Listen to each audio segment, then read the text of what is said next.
Okay, I'd like to call this special council meeting to order.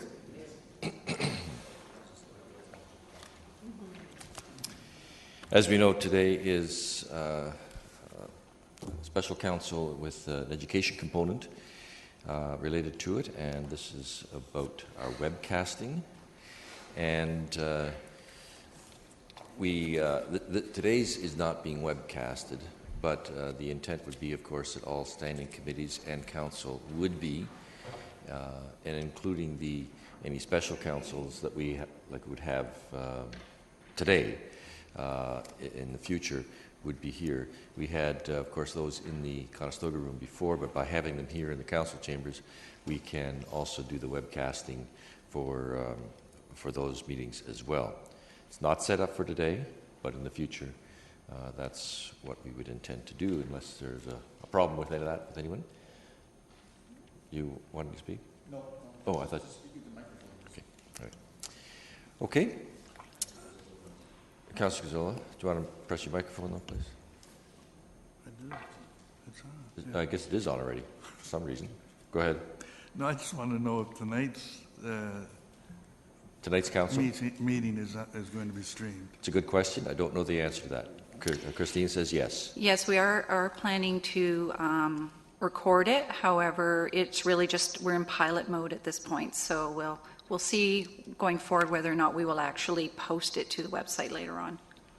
So it won't automatically be posted because it be. Correct. Phone's off. I'm sorry. That was the problem.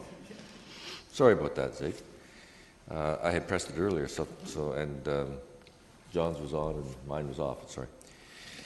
Okay, Councillor Urbanovich. Yeah, just one question on the issue of the webcasting, because I asked this recently, and I think I probably forgot from when we dealt with this, but it's my understanding that they're not going to be webcast at the same time. They're going to be posted sometime afterwards? That's correct. Initially, what we're going to be doing, we will not be doing live streaming, which is recording and showing at the same time. We will be webcasting, which will mean that we're recording, doing post-production work on the actual video, and then posting to the website after the fact. Okay, so what would it take to change that, or to revisit that part of the issue? Because I think certainly the feedback I've gotten from members of the public have been that they were thinking that they'll be able to watch council meetings at home, and that doesn't seem to be the case now. Well, maybe the first question would be, when do you intend to post them? At what time? At this moment in time, we're looking at a 2 to 3 day turnaround time on posting webcasted meetings. This is to allow staff time to do the post-production, and of course, as we become more familiar with the system and more proficient with it, we're hoping to reduce that. With respect to live streaming, that is something, as per council's direction, we're not doing right off the bat. We're going to be exploring that possibility further down the road, because there are, as I understand it, other expenses and costs associated with it. And at this moment in time, we want to allow and afford staff the opportunity to become proficient with the actual recording of the videos. So we will be looking at live streaming further down the road. Perhaps we can maybe get some information sooner rather than later on that. I mean, the region I know is already doing it. City of Waterloo is already doing it. I think it's probably fairly straightforward in terms of what needs to be done. And I appreciate there may be some cost, but I would anticipate that it's not huge difference. And certainly I think it'd be helpful information to have and to have us look at. Councillor Yunetsky. If you're going to be having this webcasting, is Roger still going to continue and broadcast the Monday council meetings every once a month or whatever the time period is? Yes, Rogers will continue to do the scheduled televised meetings as they've always done. we will at the same time be recording those meetings for ourselves and for webcasting. So they will be available through our internet site long after they're no longer available through Rogers. Okay, thanks. I think maybe any other questions we have could be part of the presentation, that we found out more of the answers, so. Yeah, in terms of the webcasting itself, this is just hold those questions rather until afterwards, but this was just in terms of the our process. I think it would be worthy to bring back the comments related to the timing and those extra costs. I do recall that discussion earlier on. With the passage of time, things change, and so it would be helpful to have that information again so the council can deal with that matter. So without further ado then, Christine, do you want to introduce this subject? Thank you very much. Well, good afternoon, Mr. Mayor, council, staff, and citizens who may be here today. Today's educational session looks at our newly implemented webcasting system for council and standing committee meetings. This session is in order to bring you up to date on the status of webcasting here at the city and to help you better understand the impact the camera has on these meetings. Recording and webcasting our meetings helps to increase openness and transparency because it gives citizens an enhanced view into municipal government. It enables us to communicate more information to citizens as the recorded meetings augment the minutes, reports, and presentations that we post on our internet site. At the same time, it captures our live words and actions, which have the potential to be shared very broadly and to be around for a very long time.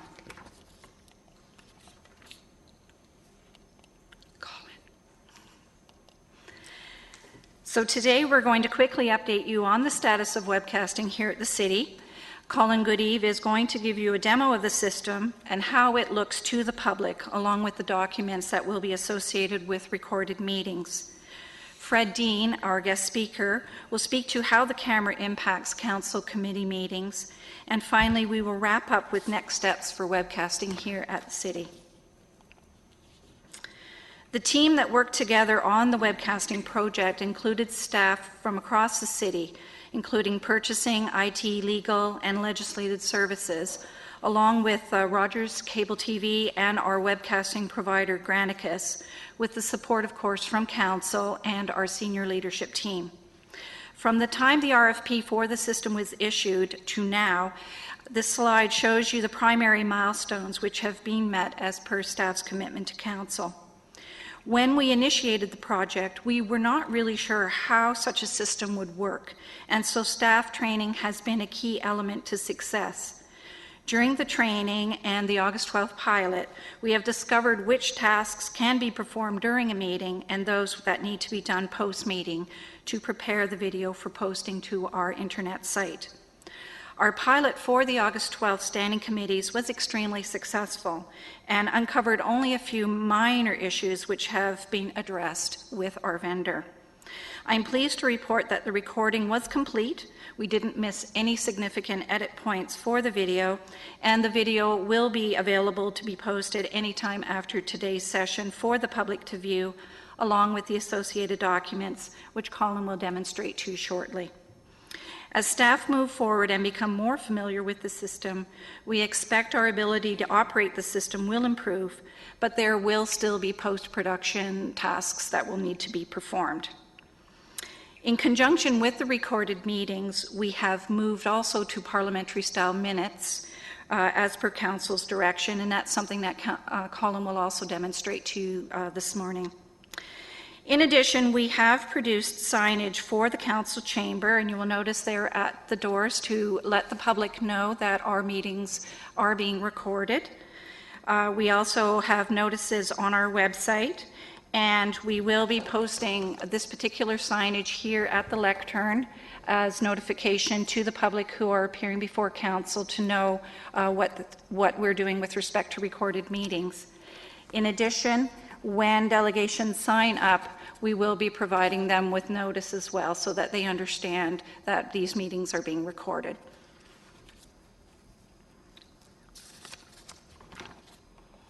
And with that, I'd like to turn it over to Colin, who's going to stay at the center table to demonstrate to you what the public is going to see with respect to our webcasted meetings and its associated documents. It's just easier for Colin to demonstrate it from the center table, as that's where all the operating system is at this point. So, Colin? Thank you very much. Through Mayor Zaire. This is the test web page. So this is how the initial, when someone goes onto our public web page, so it has this typical banner line. And scrolling down, so you see for upcoming events, it has tonight's council meeting. And so prior to a meeting, the agendas will be posted. And someone can click on it. And so they get a representation of our council meeting agendas. With that as well, we were able to put links into various documents. So if somebody wanted to see what the reports were of the standing committees. Sorry, it's coming up on one screen. I got to move over. So there you have all the various reports coming out of the standing committees, as well as, so for each tender, all the tender reports are there as well. And so this provides a kind of a prior to the meeting, another spot where someone can get a consolidated agenda for the meeting. And afterwards, after the meeting has been conducted, so let's take the Finance and Corporate Services meeting. So this has, here has sort of all the different committees that we anticipate that will be broadcasting or recording and web streaming with inside the council chamber, so audit, city council, the various standing committees, and then as well special council or strategy sessions in the future. So for the August 12th, Finance and Corporate Services Committee.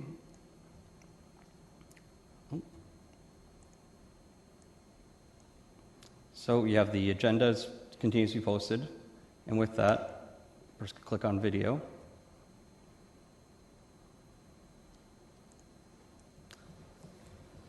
And they then get Good morning, everyone. the video here. Welcome back to. So just mute that for now. What we do during the meeting is we establish edit points. So you might have noticed on the 12th there, either myself or Daphne and Diana kind of clicking around a lot more, and that is we're establishing the edit points. So anytime that the committee moves on, or the council moves on to a new item, so let's say Corey's presentation on downtown financial incentives, we establish the edit point, and But I just need to give clerk a moment to reset. it automatically jumps to that point in the video. So someone doesn't. Waiting, Councillor Natus. Someone might not necessarily need to sit through, my presentation on the BIA boundaries if they're only interested in financial incentives. Also, as a part of that, all of the reports, as well as presentations, and then eventually any recorded votes are also going to be uploaded into the system. So if somebody wanted to watch Corey's presentation at the same time he was giving it, it then also comes up.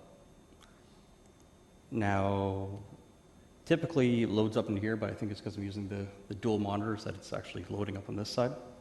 Similarly, if I made a reference during my portion of the presentation and showed the map, so someone can follow along with the map while watching the video. So when I was giving my presentation 2 weeks ago and talked about the blue boundary line, people can then see that. For standing committees, we are using the single camera view.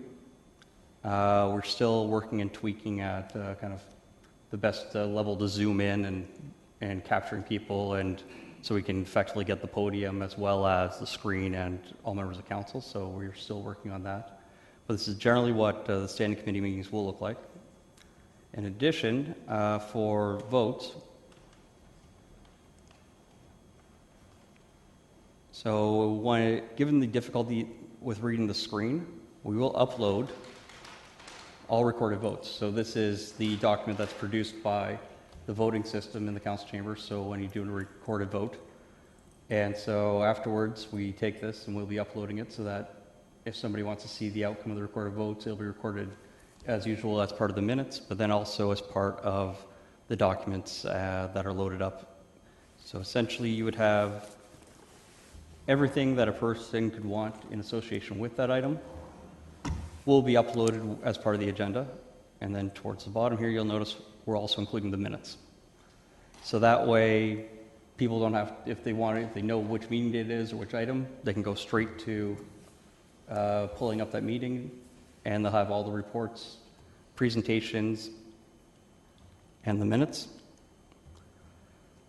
Now, the change as noted is that the minutes are now switching over to parliamentary style, which means that mostly it's a big cutback on the amount of content that's being recorded. So if people want to get a sort of a bird's eye view of what occurred at a meeting, so all the parliamentary notes are still included. So any declaration of pecuniary interest, any amendments, deferrals, all requests or directions or actions are still recorded. What's no longer being recorded is the more debate type of language that we used to include, where anything that didn't have an action attached to it will no longer be recorded into the minutes. Part of the system as well, so if somebody wasn't sure what exactly the item was called or what the meeting was, this does have the search function.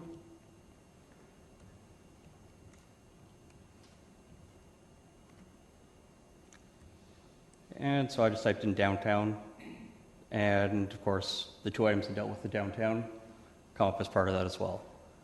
So anything in relation to a particular keywords can be brought up. So if someone wanted to watch, or of course we only have the 3 meetings loaded in there right now, but in the future, if there's numerous different topics or items on that involve, say, the downtown, those would be able to be searched for different keyword searches. So someone could just type in, open air burning, for instance, and would be able to be brought up. I believe we had 6 meetings on that topic, so all those 6 different videos would be able to be brought up. So it's a lot more user-friendly from the public's point of view, in that they're not, it's not dependent on them knowing that it came to the August 12th meeting, if they just know the topic or a keyword that it's brought under. And it brings up all the different video, as well as the associated staff reports, recorded votes, and presentations associated with those items. And that is generally the overview of how the new system works. If there's any questions, I'm happy to answer. Just a couple, Colin. On the right-hand side, the MP4 video. You want to comment on that? This is if somebody wants to, they can download and save the clip. Right. We also have the capacity that if we got a request from, say, a media outlet or somebody that, if we're doing an award ceremony and the group would like that specific clip, and if they contact the clerk's office, I can go in, edit out anything else, and just send them that small media file as well. Okay. And one of the concerns that has been expressed to me from Rogers' show, and I know that you've been working with Rogers on this matter, was the recorded vote. That, let alone the issue of whether this is live or it's later on. In terms of the television show, have they yet worked out some system where they can record or show the recorded vote? Because at the present time, or at least it was, they were not showing that, and it was probably because it's too small up here. They're getting a big shot like you had there, or whether or not they're able to link in to that to show the recorded vote. Through Mayor Zaire, the primary difficulty that Rogers was having with the recorded vote was sort of multifaceted in that we have, if we're taking, say, recorded votes on multiple clauses, they have a direct feed into what's presented up on the screen. But while the vote's going on, it's a blank screen. And unfortunately, what they were finding is that by the time the results are posted up on the screen and they switch over, we would have moved on and blanked the screen again to move forward with doing the next successive vote. So they are trying to work on it, and on our side, we are trying to provide a little more time that we're leaving the results up on the screen. So I don't know if you noticed in the video there, as part of it, just sort of getting used to it, we're kind of leaving the results up as we're getting to shift over to the different items. So hopefully that'll provide Rogers a bit more time for them to switch to different camera angles. Part of the difficulty as well is that it's not always the same Roger's technical person who's recording each meeting. So while we might have discussions with one, Yeah. the next one in might not be as familiar with the system. So we are trying our best to work with them to ensure they can show recorded votes. However, we will be webcasting all of the Rogers broadcasts, and we'll be embedding the results of the votes in beside each of the webcasts as part of this. Okay, Councillor Fernandez? That's exactly what I was going to ask, but would it not, in the interim, maybe be easier and simpler is when we do a recorded vote, we do the electronic, but we also stand, because the view of the chamber will still be the same, would it not? Through the mayor, the difficulty again for Rogers is switching the camera angles. Okay. I know that for each of the 6 cameras, there's 9 different presets. And so if depending on what they are currently showing going to air, they still have to go and switch over, so they might not have time to flip to a wide-angled shot that catches everybody standing with enough time to, because they have to bring the shot up on a preview screen, make sure it's aligned and that it'll fit with inside of with what's being broadcast, and then it flips over to a live screen. So there's several different steps they have to go through before it gets to air. Okay, all right, thanks. Councillor Glenn Graham?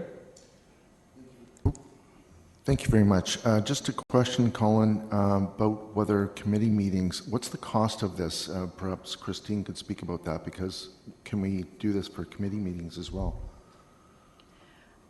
We have a monthly cost for Granicus, and we have X number of meetings, so it's all been built into the cost. So there's no extra cost associated with standing committee or council at this point. It's just built in as part of the monthly fee. So are we capturing, will this be applied to committee meetings? Maybe I misunderstood. Yeah, the Yes. intent is council and committee meetings and Sorry, special I council. thought we're just talking about council, so that's great. No, it's standing committee and council. Perfect. Any further questions? I don't see any. So thank you, Colin. Christine? Thank you. So,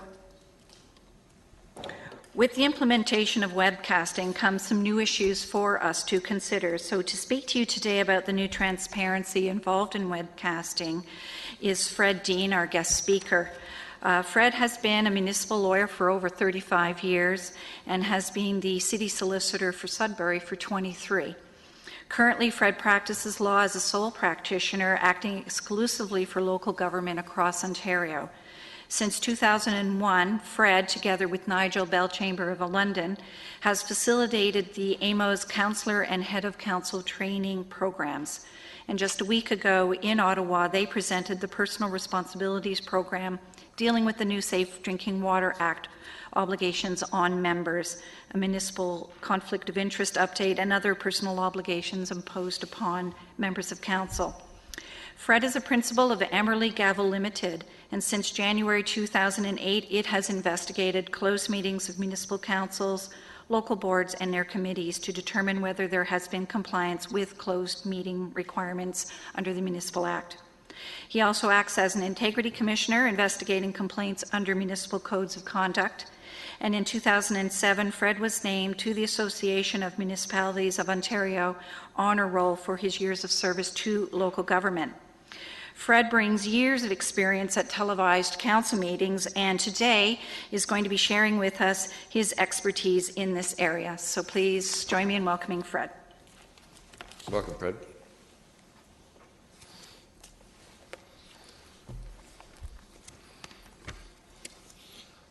Your Worship, thank you. I'm a little nervous because the sign that was put in front of me says that I have 5 minutes. Good sign. Well, we'll extend that. Let me begin by saying congratulations.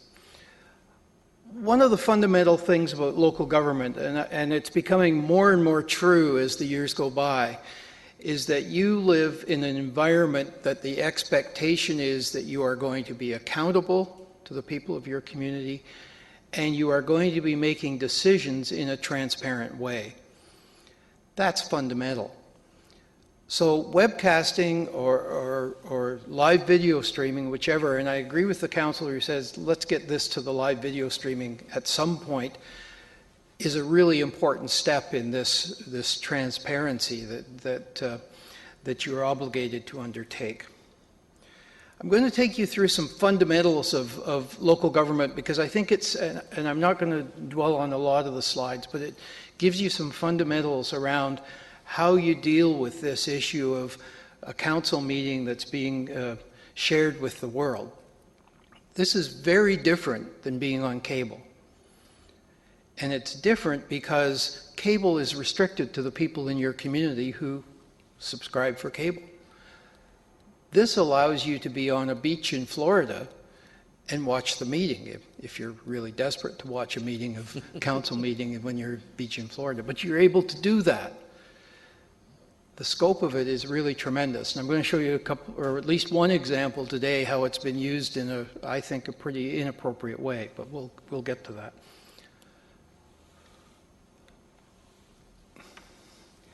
The theme of the 2006 amendments to the Municipal Act is that municipalities shall be accountable and transparent. These are some examples. You're required to give notice of all your meetings, council meetings, committee meetings, open meetings, closed meetings, and you must give that in accordance with the requirements of your procedure bylaw. Your meetings have to be open to the public. The Municipal Act says that all municipal powers, all powers of a municipality shall be exercised by council, and council does that by passing bylaws. This used to be a really difficult question if you've been practicing municipal law a long time, as Leslie has. You know that it used to be difficult to figure out whether to bring a bylaw to council or to bring a motion to council for consideration. Now it's really relatively simple. If you are exercising power as a council, you pass a bylaw. And that has to be done in a very formal structure. There are minutes that are required by municipalities, and the clerk is under a statutory duty to prepare minutes, the Act says, without note or comment. My view of the world is minutes are the corporate record. They are not the place for the he said, she said, the debate that goes on. They are pretty straightforward documents. And there are other places to get your position put out. But it's part of this transparency and accountability. There are requirements around closed meetings, how you conduct your meetings, how you get into a closed meeting, the limited number of things that you're able to do at a closed meeting, and how you come out of a closed meeting. And I have some thoughts on that later in the day. It's important that your staff reports are available to you in advance. I think one of the interesting parts of what we just saw the demonstration of is that the staff reports are going to be available to people who are watching the webcast. So they'll be able to read along with you, and there's some implications for you in terms of them being able to do that.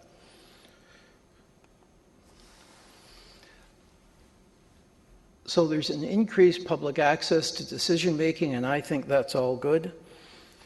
And people watch. My experience in Sudbury being on cable is, and the Sudbury experience was that it was shown live and then it was repeated 3 or 4 times over the next 2 weeks. People watched it. I mean, I wasn't there to answer a lot of questions. I answered a few, but the rest of council was there primarily on camera. But I can tell you, as I walked around Sudbury over those 2 weeks, I had people stop me saying, like, the answer you gave on that particular question, or what's council doing with this issue? People watch it. It was one of the best watched shows in the city. People are interested in what you do at this table. You're immediate in terms of their level of government. And you're not alone in getting into this. The mention was that Waterloo and the region are into it. A number of other cities are. The township of Manitowoc, which is a 6-hour drive from just about anywhere in Northern Ontario, was one of the first municipalities in Ontario to get involved with it. The technology's there, it's able to be done, and I think it's a really, really positive step. My prediction is at least half the municipalities, half of the 444, within the next 5 years will be doing exactly what you're doing. This is the trend that we're seeing. This council is obligated to have a series of policies in place, and there's only 2 of them that I wanted to mention in the context of today. One is you're required to give notice on special issues. That's important. The last one, though, the accountability and transparency policy that you have is, in my experience, the best friend of an elected official. This tells you how your organization is accountable and transparent to your community and to the public. And frankly, one of the first things you should be doing as a council is amending that policy as soon as you have this program up and in place to tell the community this is one more way that you are attempting to be accountable and transparent to the community at large. Here's some basics. This isn't new to any of you, but let's just cover them off. All the powers given to municipalities come from the province. You have no inherent jurisdiction. There's nothing you can do that you cannot trace back to some power at the province in legislation or regulation. As I said before, powers are exercised by council, by bylaw, and they must be exercised at a duly constituted meeting. So what do I mean by a duly constituted meeting? Well, it has to be open to the public. You have to give notice in advance in accordance with both your procedure bylaw and your notice policy. There has to be a quorum present, majority of members. You vote by majority, the majority rules the day, and all members vote. Finally, the members must be present at the meeting. One of the items that I've worked on over my career, because Sudbury said it was something that it wanted, council, was the ability to hold meetings where one or more members were not present, physically present in the room. It never came about. We got close in 2006 or 2005 when the province proposed amendments to the Municipal Act. It was in first reading, and it would allow for electronic meetings, attendance by one or more councillors by way of electronic means. That was taken out immediately just prior to third reading by committee. It's gone. There is no authority in Ontario, unlike school boards, there's no authority in Ontario for municipal councils to meet other than being in the actual room, in the chamber. And I think that's frankly, that's a transparency issue, and maybe that's the way it should continue. But we may see this issue come back at a future date.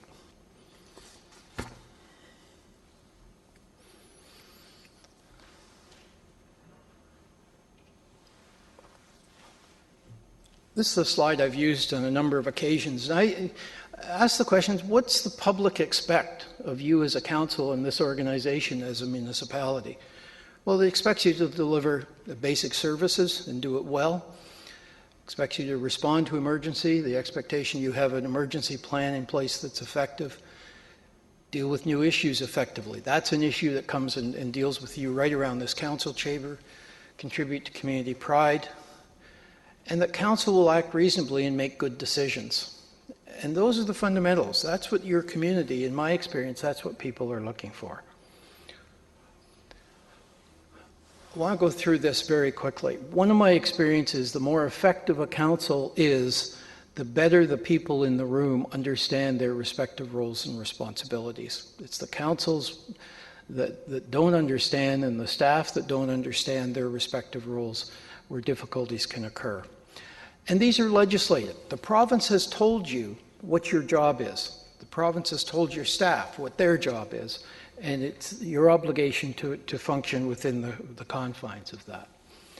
So, council's role is to represent the public. That's, I think, a significant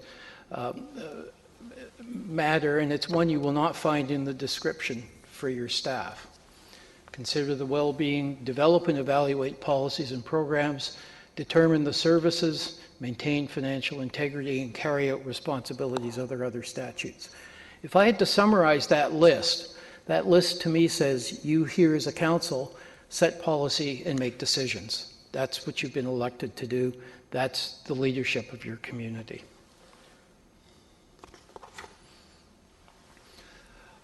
The Act also goes on, and this has had an interesting history. Notice the key, I think the key word in both of these paragraphs is ensure. Council has to ensure that the administrative controllership policies and practices are in place to implement your decisions as a council, and you must ensure that your organization is accountable and transparent. So council exercises corporate powers, acts collectively. If you act as a group, the majority prevails. And there are no management functions given to council. to either members of council or to the head of council. One of the big changes when the Municipal Act was rewritten in 2001, after 150 years, by the way, is that it removed the reference to mayor and to reeve and to warden and to chair and replaced it with the phrase head of council. And said, the Act now says that you as a council can call your head anything you wish. And they do. I am sure they do, Your Worship, but sometimes I've heard some interesting discussions. Prior to 2001, the only municipality in Ontario that had a different title for its head of council was the title of Lord Mayor, and that's Niagara-on-the-Lake. I spoke to the council at Niagara-on-the-Lake right after the last election and said that now anyone could pick any name they thought appropriate, including Lord Mayor. The CAO was a little concerned that someone might want to steal it because there's only one Lord Mayor in all of North America. But what does the Act say about the powers of the head of council, the powers of the mayor? This one, the first one, I think is really significant.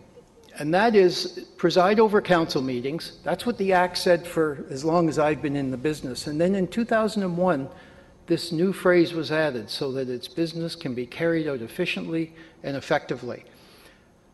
That imposes a higher standard, in my view, on heads of council in conducting and chairing meetings. It also means that the procedure bylaw needs to become your best friend. That's where you can really be effective as a head of council if you have a good procedure bylaw. Provide leadership to council, that's what the community expects. There's no surprise in that. Representing the municipality at functions and other duties. For example, there are certain powers of a head of council under the emergency legislation to allow you to declare an emergency. Remember those items that council had to ensure were in place, the controllership, the policies and procedures, the accountability and transparency? There's a responsibility now on heads of council to provide advice and recommendations with respect to those matters. The controllership part of this came out of the two public inquiries back a number of years ago. One was the RIM inquiry in Waterloo, and the other one was the MFP inquiry in Toronto, where Toronto leased $40 million worth of computers, and it turned out to be costing the city $80 million at the end of the day. And the Bellamy, Madam Justice Bellamy, one of the recommendations was that there is an obligation on council and there is an obligation on the head of council to ensure that the controllership and the administrative practices are in place. Not to undertake them, but to ensure that they are in place. When we were looking at the changes to the Act in 2005 and the province introduced draft legislation, one of the two big issues that were debated around the province was, what does it mean to be the chief executive officer, the CEO of a municipality? And there were two camps. The legislation had long said that the head of council is the CEO, chief executive officer. In 2001, the language changed to act as the CEO. I don't usually bring thunderstorms with me. This is impressive. The two camps were this. One camp said, let's get rid of the title because it's confusing. And it's confusing because the CEO in business, if you've been in business, is the day-to-day manager, senior manager of your operation. The other camp said, let's keep the title, it's appropriate, but the province should define what it means. And so it did that. That was the result, and in 2006, the province defined what it means to be the CEO in a municipal context. Uphold and promote the purposes of the municipality. Promote public involvement in municipal activities. Act as the representative within and outside the municipality. That was an interesting one. Two elections ago, people running for office in, what's the hyphenated municipality down near Windsor? Chatham-Kent. The candidates were told that they would be flying to China several weeks after the election to represent the community on an economic trade mission. That's an important role that the head of council has to maintain. And finally, to participate in and foster activities. That's the test. That's the definition now to be a CEO in the municipality. I liken it to the word champion. I think the head of council, the community expects the head of council to be the champion of the community. When it comes to staff, the council may appoint, and in fact large municipalities, most municipalities in the province have someone who has the responsibility of a chief administrative officer, exercises general control and management of the organization. The Municipal Act defines staff's role, and I think it does it really, really well. It fits the ebb and flow of local government. Staff have an obligation to provide research, undertake research, and provide advice. What is that? Well, that's simply the reports that come to council with the recommendations. I really like the fact that at the beginning of your reports from your staff is the motion that you're being asked to consider. It's right up front. It's the headline in the newspaper. You get to see it right away. That's important to do, and it's a really good practice. Once staff reports to council, council then has to make a decision. That's your responsibility. And then, as it says there, staff have an obligation to implement your decisions. And staff also have the obligation, as it says, to establish practices and procedures to carry out your decisions. So members of council, you're public officials. You have limited individual powers. You have an obligation to act in the best interests of the municipality.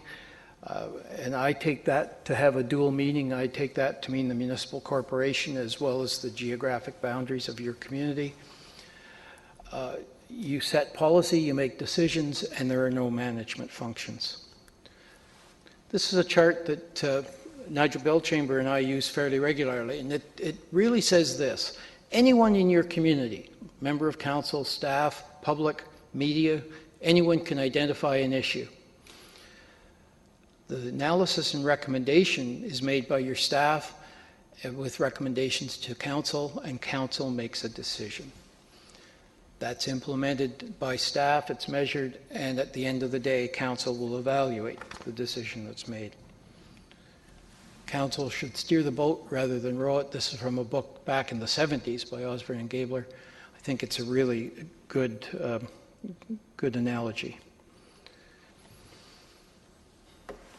So, when we get to the transparency of meetings in public, how does council make decisions? Primary source of information that you receive is from your staff.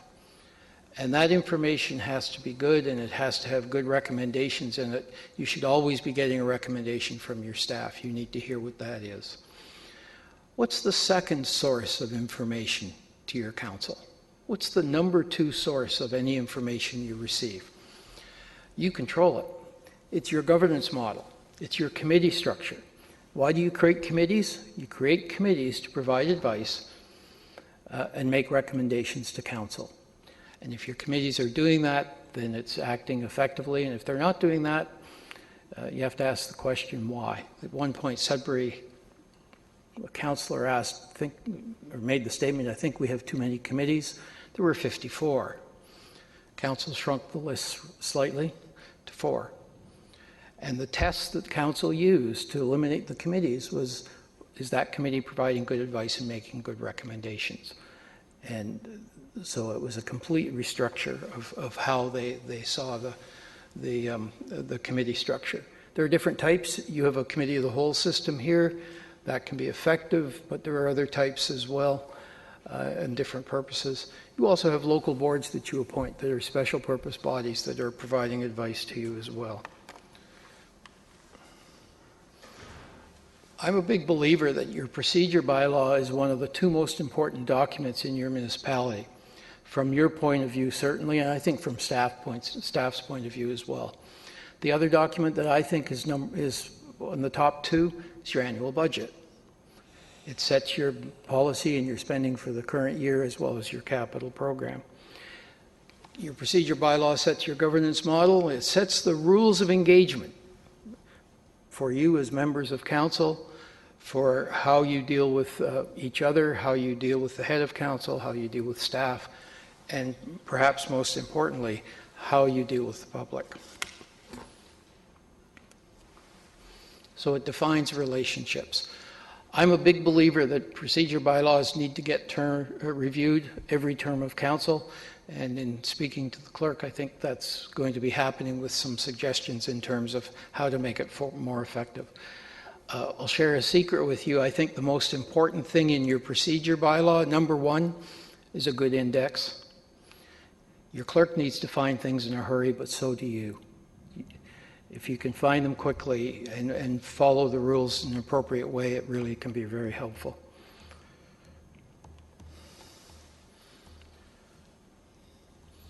I have a really fundamental test when I go to a council meeting, and that's simply this. When I walk in the room, whether I'm a member of council or staff or the public, I should with certainty, or a reasonable degree of certainty, know what decisions you are being asked to make at the meeting. I should know with some certainty what decisions you're being asked to make. I think that's a really important test, and it shows up very quickly if you are on camera.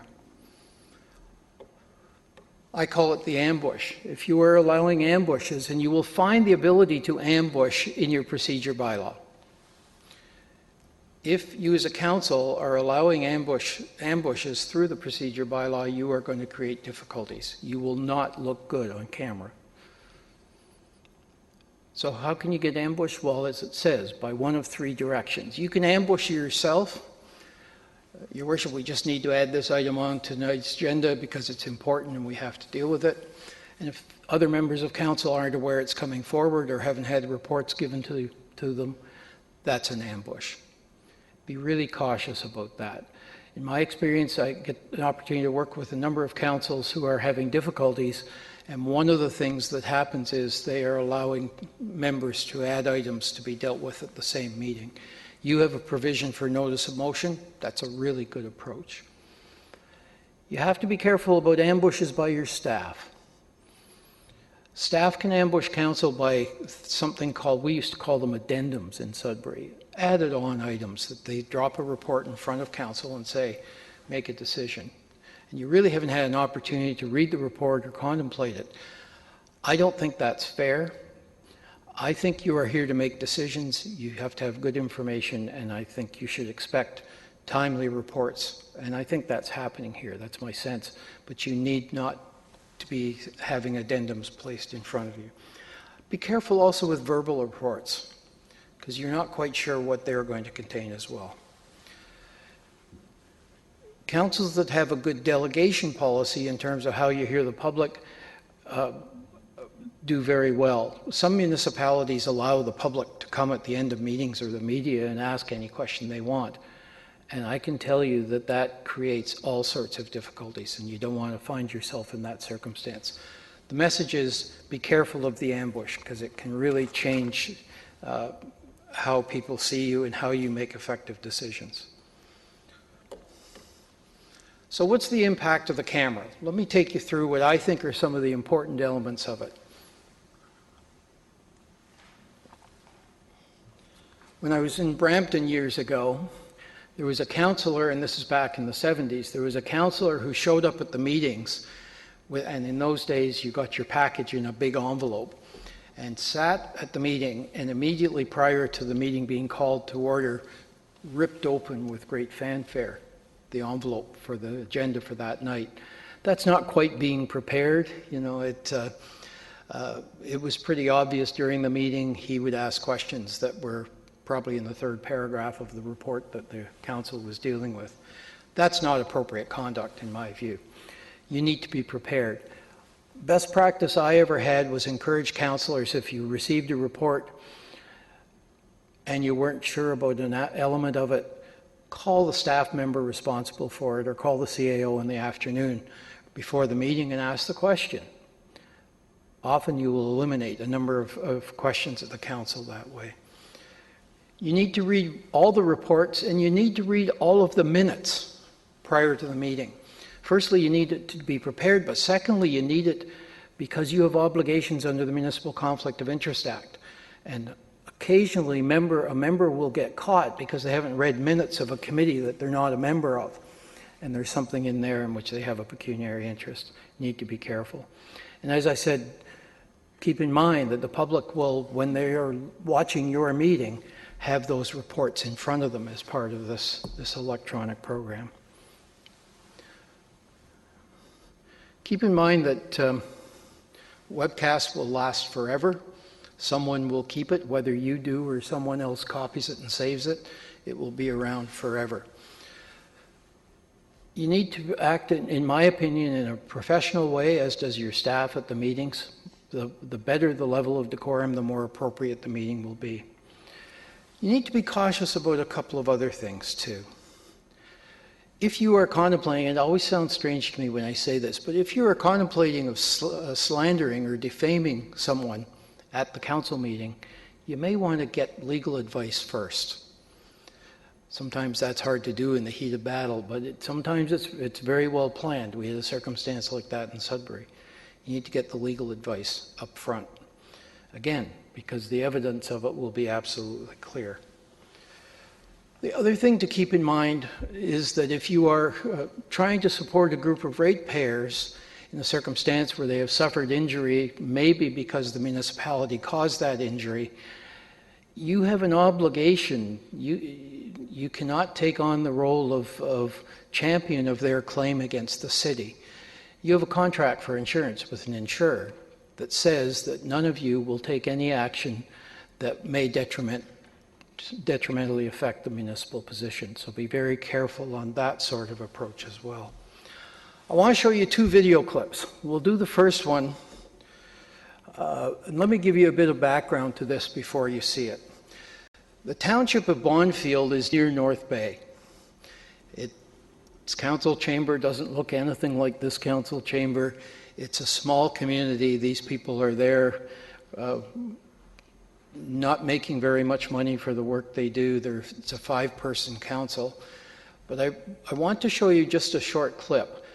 The whole council meeting was put up on YouTube in 8 separate clips. I'm going to show you just about 45 seconds of a clip, and then I want to comment on it. Right across the road from this project, there's a large quarry with crushers that run in it and so on, make dust, noise, other irritants.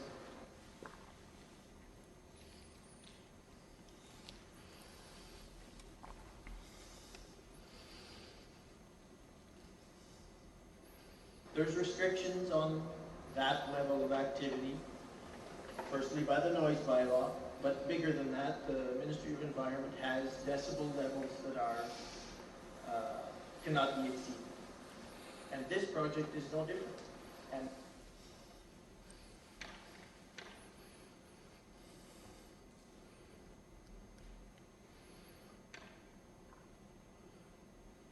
what this proposal does is... All right, we're going to stop it there. As I say, it goes on for what seems like forever. But here's what I want to point out. You didn't see it in that clip, but he was having a discussion with a member of the public. It was a back and forth conversation. It wasn't through the chair. It was just a conversation. And it gets rather heated after a while. More interestingly, though, is that videotape was taken, and you'll see that the added parts, the script that was put in, it was put in by people who were opposing council on this particular issue. And it came across in a very different way. This kind of went around the province in a real hurry back in 2010. So understand that you could see your videotapes used in ways, or your tapes used in ways that weren't anticipated. Nope, got back one. Always assume that you are on camera. The council chamber in Sudbury was similar to this in that it used the light-colored wood, but the difference was the media sat right behind the councillors on this side of the room. And there was a reporter there one night who wasn't very happy with the councillor who was speaking here and began making faces at him and some inappropriate gestures. That was caught on the cable TV that went out. That was his last council meeting as a reporter, by the way. Understand that the camera may not be on the person who is speaking. It may not be on the chair. It may be on you. It may be on someone else. You have to assume, and that includes staff, by the way, you have to assume that you are always on camera. Excuse me, throughout the entire meeting. It's really important to do. I want to tell you about Dick Dow. Mr. Dow was in the 60s the mayor of Coppercliff. Coppercliff's the community where Inco is located, the former Inco is located. When the city of Sudbury amalgamated and Coppercliff came into the city in 1973 and regional government was created, he became the councillor for Ward 8, for the Coppercliff ward. Dick Dow, in my opinion, in my experience, is the best elected official I've ever seen. He was good at what he did, and he was respected by not only council members, but the community. Did he agree with the rest of council all the time? Absolutely not. But let me tell you this, when he spoke at a council meeting, and he spoke very rarely, but when he spoke at a council meeting, the meeting stopped. People listened, and usually the points he made were ones that really got to the heart of the issue. He was so impressive. When he asked questions of staff, they were on a level I've never seen any other member of council ask. They were really eloquent questions. And he didn't speak often. He picked his issues that he wanted to, excuse me, this is my hay fever season, so I'm struggling with that. He was concise, and he was respected around the table like no one else I've ever seen. He became ill, actually, while I was there, and you know that there's a 3-month rule. If you miss 3 months of council meetings, you are automatically off council unless council extends it. A motion was put to council to extend the time because he was in hospital. That motion was passed unanimously, but more importantly, every member of council went around the table and said, the people of Coppercliff have representation. We will cover for you as long as it takes to get you back. He was that well respected. He just demonstrated to me that you don't have to talk on every issue. You don't have to be taking a position. You don't have to say the same thing the person before you said. Really make your comments count. He was the master at it. I wish we had videotape of him because I'd use it in training all the time. He was just an eloquent man. You use consent agendas, and I think they're terrific. They can speed your business along and make you far more effective. One of the things that I've seen mayors do that are on camera, at the end of the consent agenda portion, when you've passed these 50, 60, 70, 100 items, is that the mayor would stop at that point and give the Reader's Digest version of what just happened. I can tell you consent agendas for the public are really confusing, because you're just blowing through a whole pile of business all at once. And what he did was pick the 1 or 2 items that he knew would be of interest to the public generally, and simply did a 30-second sum-up of what council just did. People liked it. They appreciated it, and it was the one point in the meeting that he ignored. Here, he did not ignore, he looked at the camera. The rest of the night, he didn't pay any attention to the camera at all. The other item that I think is important to consider when you're on camera, if you're going into a closed meeting, the question always is, what do you do when you come out of the closed meeting? As you know, you have to pass a resolution to go in, and it states the fact you're holding the meeting and what the general nature of the matter is. There's no legislation that says to you, here's what you must do when you come out. I think it's useful for the camera to sum up what you did. And what I mean by that is, whoever chaired the meeting indicate that a closed meeting was held, one item was discussed, and it was an acquisition of property, and there's nothing further to report. But it closes the loop, and it tells people, and it reminds them that you have the right to be in that closed meeting. It's part of the issue of transparency. I have another clip. This is City of Toronto. Clearly, we can all learn from City of Toronto.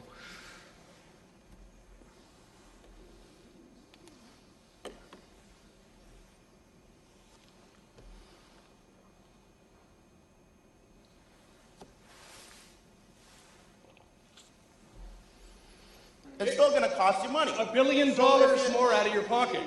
Okay, Mr. Mayor, how many LRT lines do we currently have in Toronto? Okay. How many LRT lines do we have? Councillor, How many LRT lines do we have? there's one that's called St. Clair. No, that's a streetcar line. And that's a complete disaster. That is a complete... How many LRT lines do we have in Toronto? None? Okay. How many streets or how many traffic signals will the LRT cross on the grade separated line in Scarborough? You know what? I'm not an engineer. I don't have all... Mr. Mayor, do you know about the line that we're debating today? Councillor Matlow, hold on a second. Let's just take a deep breath, lower the tone, questions for clarity. Let's not be argumentative. How many streets? I'm embarrassed to tell you that that's my councillor and that's my mayor. That was awful. That's just inappropriate. And Councillor Matlow's a bright young guy, first term on council. What was wrong with that picture? There were several things wrong with that picture. Firstly, you may have noticed the mayor wasn't in the chair, wasn't holding the position of chair. City of Toronto allows the mayor not to be the chair of the council meetings. Big mistake in my view, but that's... In my world, the head of council chairs the meeting, and that's what the public expects. So that's one difference. But the real issue is they were arguing back and forth. I think it's a fundamental principle and decorum within a council meeting is that matters go through the chair. If you were speaking at a meeting, acknowledge the chair, ask your question, and then whoever is answering should do the same. It looks far more professional, and it keeps the meeting online, in my opinion. It's really important to do. The other mistake, and the chair in the meeting should not have allowed this, the councillor was asking for technical opinions from the mayor, not questions of clarification. That's a very different thing, and I think the way that came out was really inappropriate. And it's now there forever. It's up on YouTube, and they can watch that anytime they want. It's just inappropriate conduct.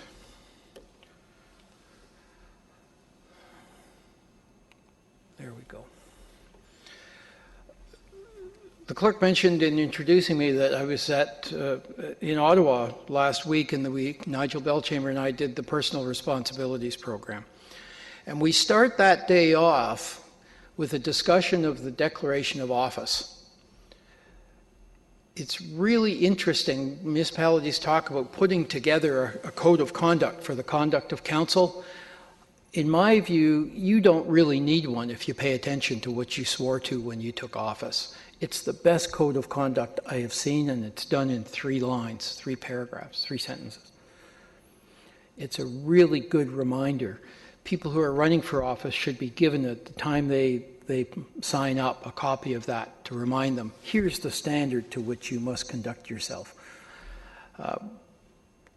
Your conduct in this room is governed by your procedure bylaw. Your conduct both in this room and beyond it is governed by your code of conduct. And it's an important document.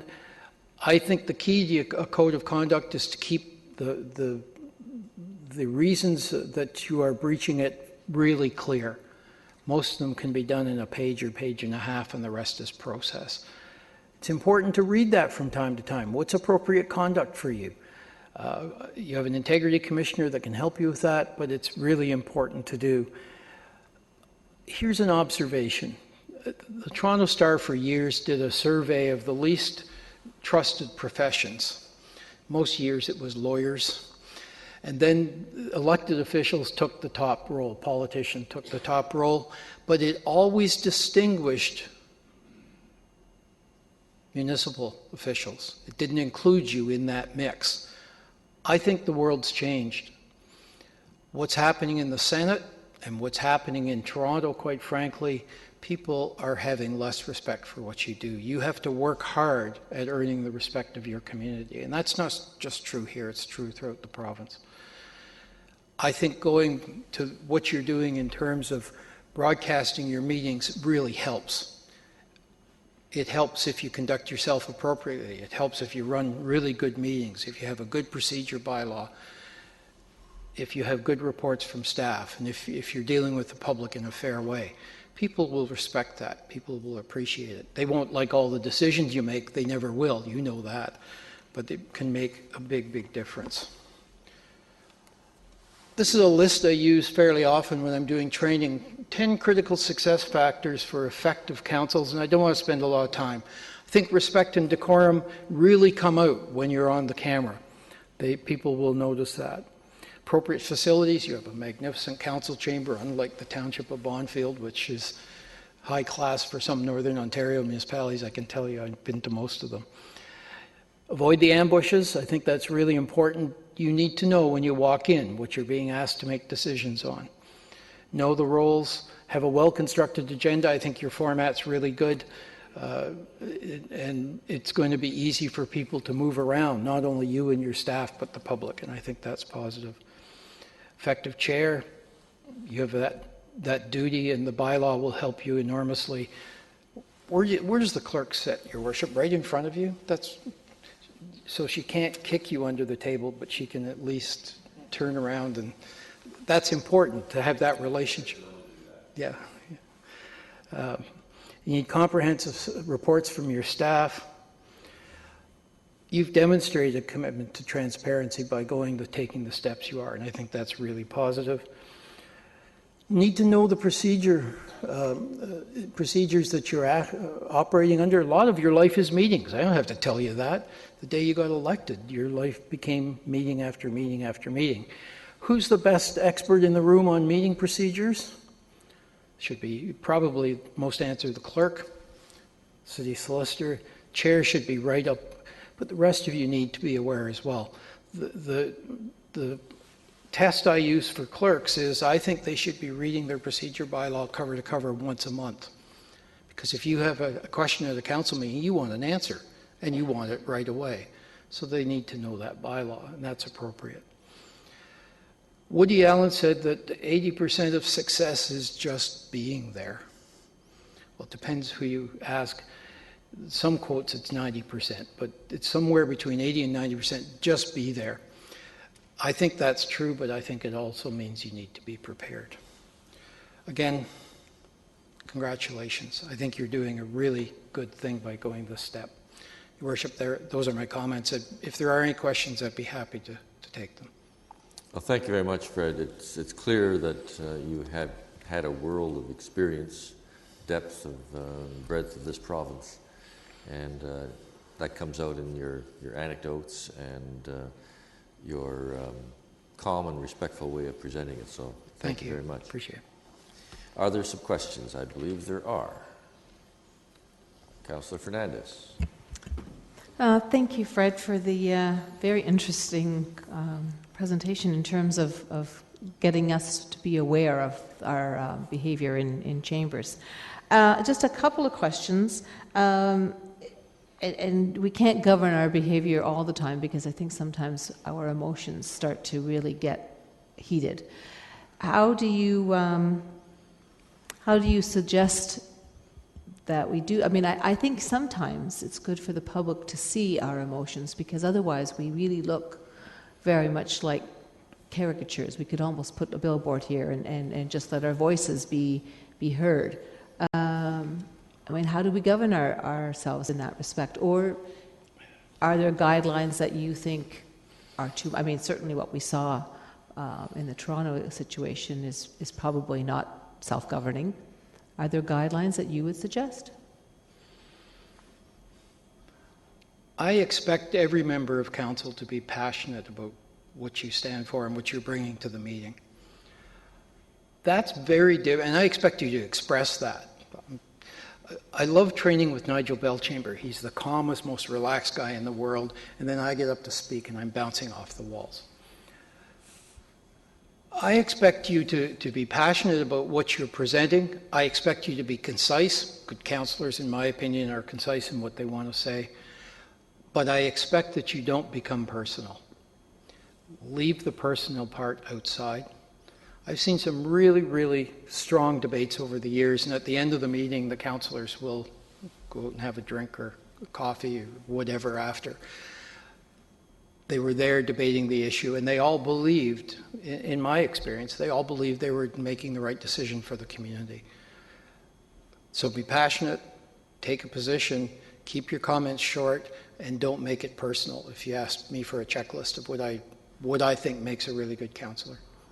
Okay, so I just asked you a question, and should I have procedurally then gone, say, through the mayor to you? Absolutely. Okay, all right. And I answered. Without it, that's right. Okay. I think that was the only question I had. Thank you very much. Thank you. Councillor Singh. Yes, thank you, Mr. Mayor, and thank you for your presentation, Fred. I think a lot of it was a good reminder as well. And I have to be careful for the question I ask so that I don't ask a question for the sake of asking a question, as you've outlined.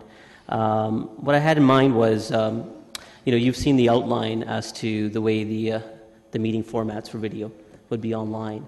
Do you think it's as transparent, as functional as, does it meet the effectiveness, in your opinion? Your Worship, yeah, I think it does. I think you have to move towards the goal of live video streaming, but it's a step process. I love the fact that the reports are going to be up there.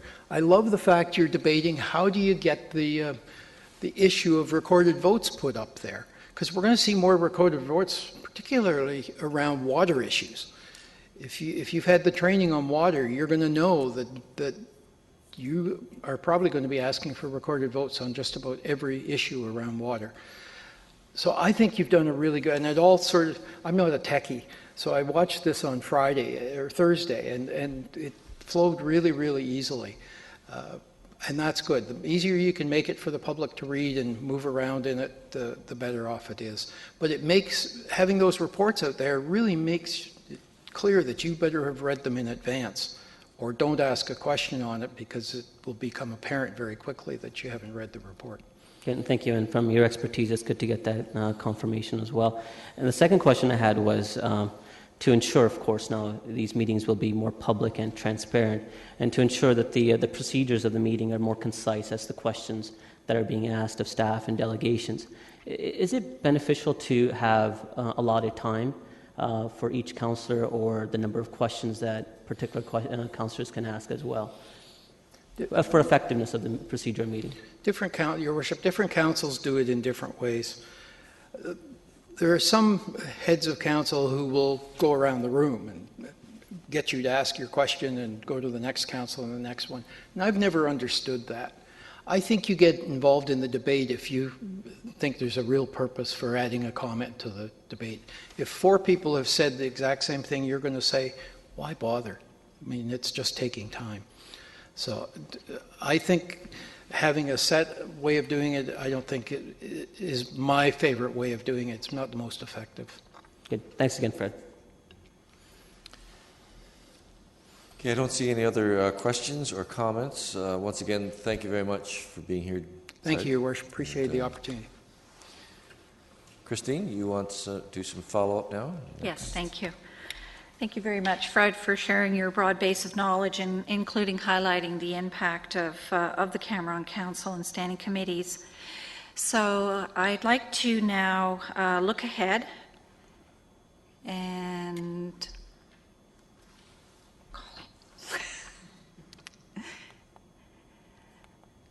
so see where we're going forward with respect to webcasting. So at this particular moment, staff are making minor adjustments to the system in conjunction with our vendor.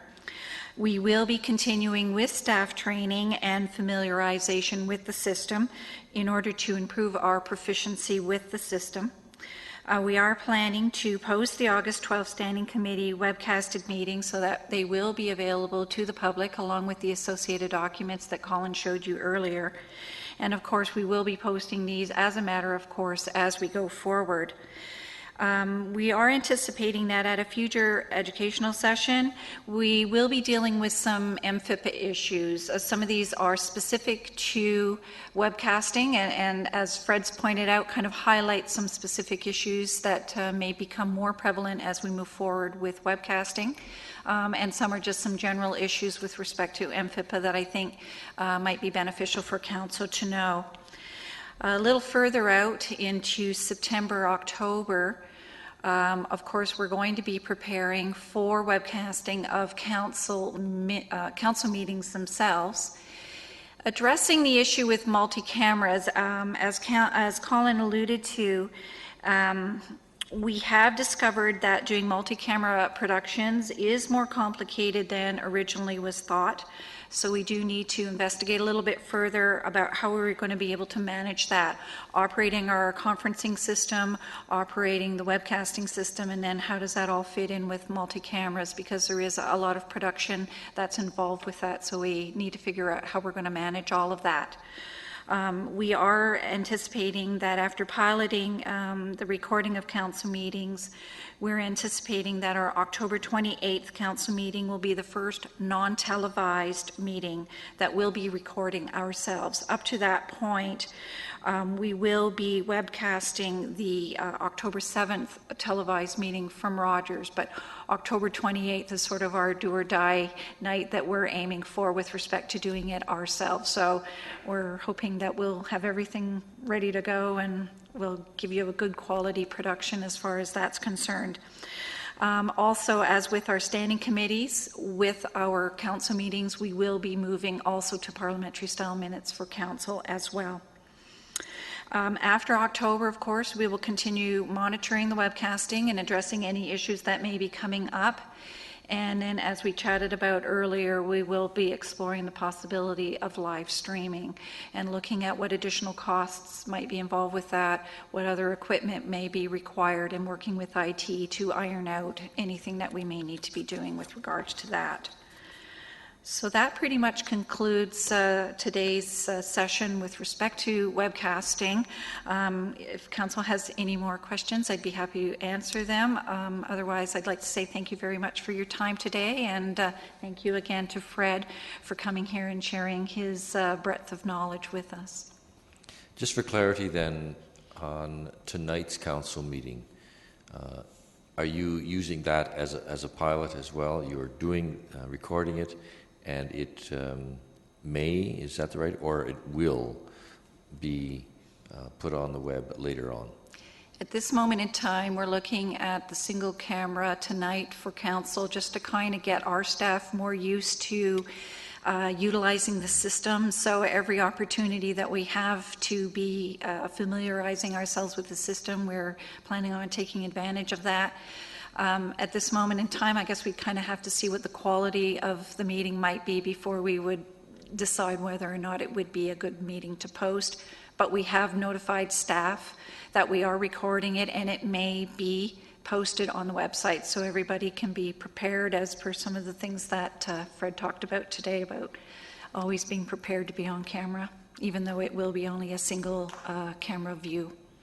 Thank you. I've always thought of that in any event. There are probably some hidden cameras of people in the audience at any meeting, so always acting accordingly. Yes, Councillor Fernandez? Thanks. Sorry, I just thought of something. If we're going to be if we're going to be taping and recording all of our meetings, sometimes I've seen citizens who are sitting in the gallery that they're taping meetings as well. Is there a legislative issue with that, or are they allowed to do that? With respect to copyright? Mm-hmm. That's a very good question. I'd have to look into that and see whether or not the city would want to copyright our webcasting productions. I think realistically, as Fred's pointed out, when things get up onto YouTube and people do all kinds of things with them, I'm not certain how we would address the issue of copyright. Yeah, it just sort of popped in my mind because I remember seeing some people who have done that in the past. So maybe not even a copyright. I mean, they can post, how they want certain bytes, Will we be doing editing? You had said that we'll be doing some editing. Is that just really in the interest of making sure that it fits within a time frame, or? Correct. We'll only be editing out things like if we start the camera system ahead of time for the meeting and then there's people roaming around and the meeting hasn't actually convened, or anything that may be post-meeting once it has ended and we haven't had a chance to get back to the cameras. So we'd only be editing out those types of things from any of the webcasting videos. Great. Thank you. Fred, you wanted to add something to this point? Your worship, I do. Whose meeting is this? It's council meeting. Council has the distinct pleasure and ability to write your own rule book. That's good news. That rule book can include a provision that says no one will record the proceedings in the chamber without pre-authorized express authority. I assume you have an agreement with Rogers that does exactly that. So you can control that.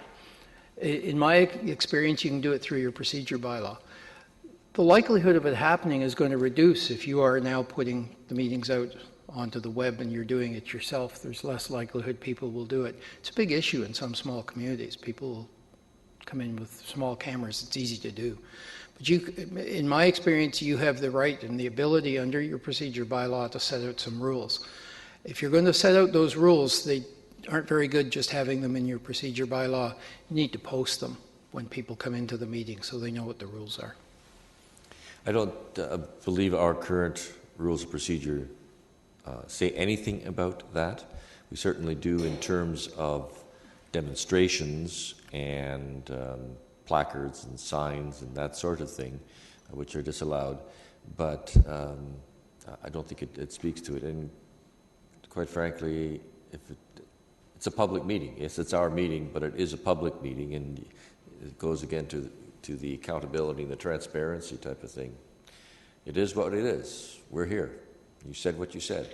And so to me, it doesn't matter. The only time we ever got into a questionable type of thing, you recall this was, I think it was the boathouse issue, when people came in wearing the T-shirts, and someone facetiously asked in the audience whether or not that was a placard or a sign, and was asking, should they take their T-shirt off?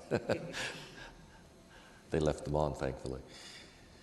So there are no more further questions. Did you have anything else, Christine? I do not. Thank you very much for your time. Okay, and thank you.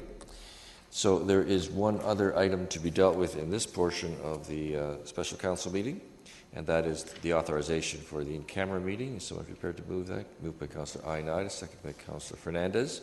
Those in favor? Opposed? That's carried. We'll now recess and go into the caucus room. Following that, to the Conestoga room for balance of our strategic session.